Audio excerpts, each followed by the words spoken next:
గ్రామ పంచాయతీలకు కేంద్రం ఇచ్చిన నిధులను తెలంగాణ ప్రభుత్వం దారి మళ్లిస్తోందని కేంద్ర మంత్రి కిషన్ రెడ్డి ఆరోపించారు. తెలంగాణకు 5,000 కోట్లకు పైగా నిధులు ఇచ్చినట్లు వివరించారు. గ్రామాల్లోని జనాభా ఆధారంగా నిధులు ఇచ్చామని కిషన్ రెడ్డి స్పష్టం చేశారు.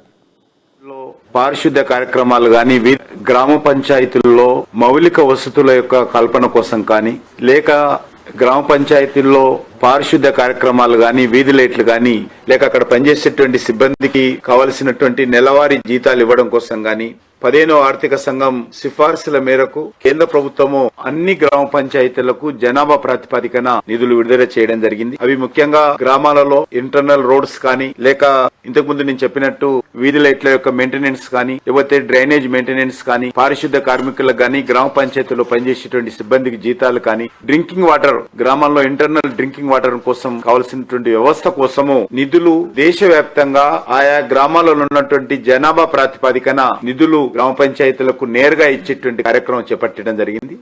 గ్రామ పంచాయతీల్లో మౌలిక